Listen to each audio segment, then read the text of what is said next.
नमस्कार, मैं मंजुली प्रधान और आप देख रहे हैं news live. IIMT Ayurvedic medical college ने कावड़ मार्ग पर लगाया चिकित्सा शिविर, कावड़ियों का किया निःशुल्क उपचार। IIMT Ayurvedic medical college and hospital Meerut की ओर से सोफीपुर रुड़की रोड मेरठ में शिव भक्तों के लिए निःशुल्क चिकित्सा शिविर का आयोजन किया गया। शिविर में चिकित्सकों की टीम ने शिव भक्त कावड़ियों का निःशुल्क उपचार किया और औषधि वितरण किया। शिविर का आयोजन IIMT समूह के चेयरमैन योगेश मोहन जी गुप्ता के सौजन्य से किया गया। इस आयोजन में निदेशक प्रशासन डॉक्टर संदीप कुमार, डॉक्टर सुजीत कुमार दलाई प्राचार्य, अमित बंसल, चिकित्सक doctor Mansoor Ahmad, doctor Ankit Sharma, doctor शांत कुमार, डॉक्टर अनुपमा, डॉक्टर राहुल चौहान, विश्वामित्र मानिक, शेखर कुमार, गोपाल दत्त, स्वाति आदि का विशेष सहयोग रहा।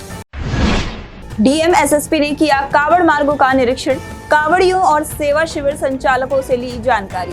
कावड़ यात्रा को सकुशल संपन्न कराने के लिए जिला प्रशासन लगातार कार्रवाई कर रहा है।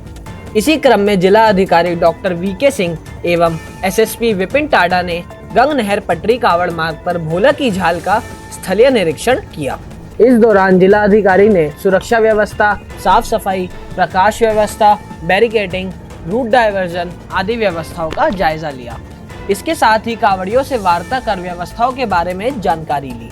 जिला अधिकारी और SSP ने स्वास्थ्य विभाग द्वारा लगाए गए स्वास्थ्य शिविरों का भी निरीक्षण किया और संबंधित अफसरों को आवश्यक निर्देश दिए।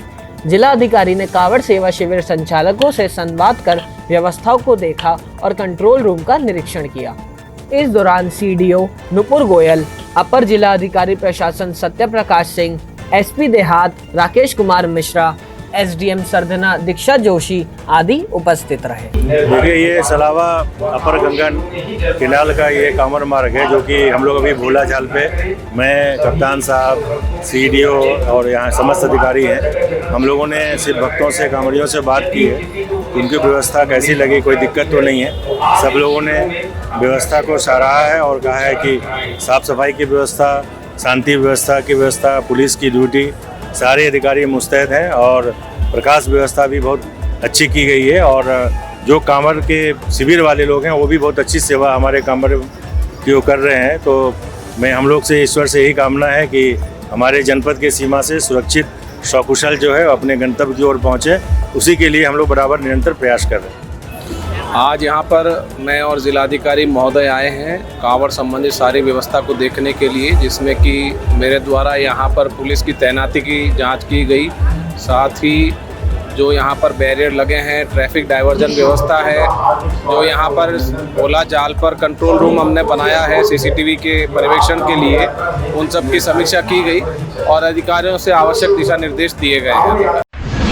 PM मोदी ने बिहार को दी 7,000 करोड़ से अधिक की सौगात, कहा बनाएंगे विकसित बिहार। प्रधानमंत्री नरेंद्र मोदी ने बिहार वासियों को 7,217 करोड़ रुपए की विकास परियोजनाओं की सौगात दी और 4 नई अमृत भारत एक्सप्रेस ट्रेनों का शुभारंभ किया। इनमें मोतिहारी आनंद विहार, पटना नई दिल्ली, दरभंगा लखनऊ और मालदा टाउन लखनऊ वाया भागलपुर ट्रेनें शामिल है। इस अवसर पर मोतिहारी में आयोजित सभा में PM मोदी ने कहा कि आज बिहार में रोड और रेल का खूब विकास हो रहा है। एक और दुनिया में पूरब के देश आगे बढ़ रहे हैं, तो उसी तरह भारत में पूरब के राज्य आगे बढ़ रहे हैं। पूर्वी भारत को आगे बढ़ाने के लिए हमें बिहार को विकसित बिहार बनाना है। बिहार को दुनिया भर के मार्केट से जोड़ेंगे। किसानों की आय दोगुना करना हमारा लक्ष्य है। PM मोदी ने कहा कि आज माओवाद अंतिम सांसें गिन रहा है। हमारा संकल्प है कि हम भारत को नक्सलवाद से पूरी तरह मुक्त करके रहेंगे। हमारा संकल्प है कि हम भारतवाद को नक्सलवाद से पूरी तरह मुक्त करके रहेंगे।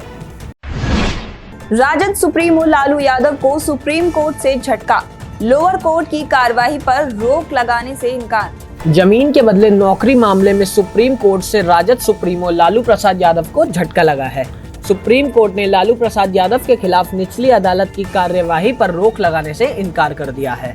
इसके साथ ही दिल्ली हाई कोर्ट को मामले की सुनवाई में तेजी लाने का निर्देश दिया है। हालांकि सुप्रीम कोर्ट ने निचली अदालत की कार्यवाही में पेशी से छूट देते हुए लालू यादव को थोड़ी राहत दी है। याचिका की सुनवाई न्यायमूर्ति MM सुंदरेश और न्यायमूर्ति N कोटेश्वर सिंह की पीठ ने की। इससे पहले लालू यादव की याचिका पर दिल्ली हाई कोर्ट ने राहत देने से इनकार कर दिया था। दिल्ली उच्च न्यायालय ने कहा था कि कार्यवाही पर रोक लगाने का कोई ठोस कारण नहीं है और सीबीआई को नोटिस जारी कर सुनवाई 12 अगस्त के लिए स्थगित कर दी थी। पाकिस्तान समर्थित टीआरएफ को अमेरिका ने घोषित किया आतंकी संगठन, पहलगाम हमले के लिए माना जिम्मेदार। अमेरिका ने द रेजिस्टेंट फ्रंट को विदेशी आतंकवादी संगठन घोषित किया है। अमेरिकी विदेश मंत्री मार्को रूबियो ने टीआरएफ को लश्कर-ए-तायबा का मुखौटा बताया, जो संयुक्त राष्ट्र द्वारा घोषित आतंकवादी समूह है और जिसका मुख्यालय पाकिस्तान में है। टीआरएफ को फॉरेन टेरर आउटफिट घोषित किए जाने से उसके सदस्यों पर कड़े वित्तीय और यात्रा प्रतिबंध लागू हो जाएंगे। अमेरिकी विदेश विभाग ने कहा कि यह आतंकी समूह भारत सुरक्षा बलों को निशाना बनाकर किए गए कई हमलों से जुड़ा हुआ है। पहलगाम की बैसरन घाटी में बीते 22 अप्रैल को हुए आतंकी हमले की जिम्मेदारी टीआरएफ ने ली थी, जिसमें पाकिस्तान समर्थित आतंकियों ने 26 पर्यटकों की गोली मारकर हत्या कर दी थी। द रेजिस्टेंट फ्रंट पाकिस्तान स्थित आतंकी समूह लश्कर-ए-तायबा का मुखौटा संगठन है और कश्मीर में आतंकी वारदातों को अंजाम देता है।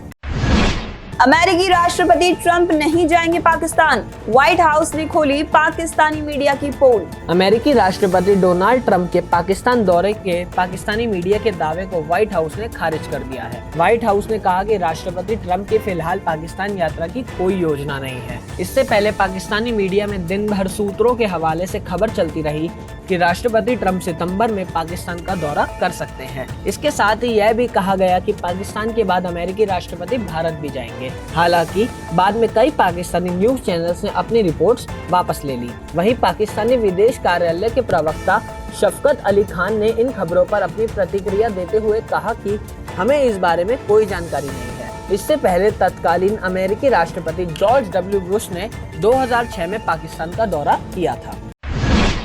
घरेलू शेयर बाजार में गिरावट, सेंसेक्स 630 अंक तक लुढ़का, निफ्टी भी कमजोर। हफ्ते के आखिरी कारोबारी दिन घरेलू शेयर बाजार में गिरावट देखी गई। इस दौरान सेंसेक्स और निफ्टी दोनों ही लाल निशान पर कारोबार करते रहे। बीएसई सेंसेक्स करीब 630 अंक तक गिर गया, जबकि निफ्टी 166.45 अंक फिसलकर 24,945 अंक पर कारोबार करता रहा।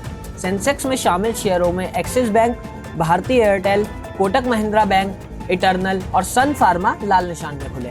वहीं एशियाई बाजारों में आज तेजी रही। जापान को छोड़कर एशिया प्रांत शेयरों का MSCI का सबसे व्यापक सूचकांक 0.7% तक बढ़ गया। इससे पहले S&P 500 और नैस्डैक ने रिकॉर्ड ऊंचाई पर कारोबार किया था। घरेलू सराफा बाजार में तेजी, सोने और चांदी के भाव में हुई बढ़ोतरी। घरेलू सराफा बाजार में आज मामूली तेजी आई। कीमत में तेजी आने के कारण देश के ज्यादातर सराफा बाजारों में 24 कैरेट सोने का भाव 99,340 रुपए से लेकर 99,490 रुपए प्रति 10 ग्राम रहा।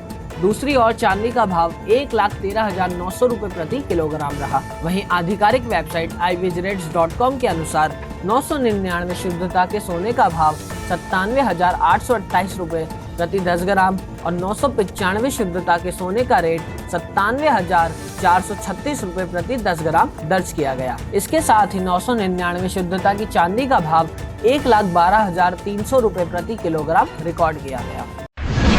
आज के लिए बस इतना ही। कल फिर मिलेंगे देश दुनिया की नई जानकारियों के साथ। तब तक के लिए देखते रहिए और सब्सक्राइब करिए IIMT मीडिया।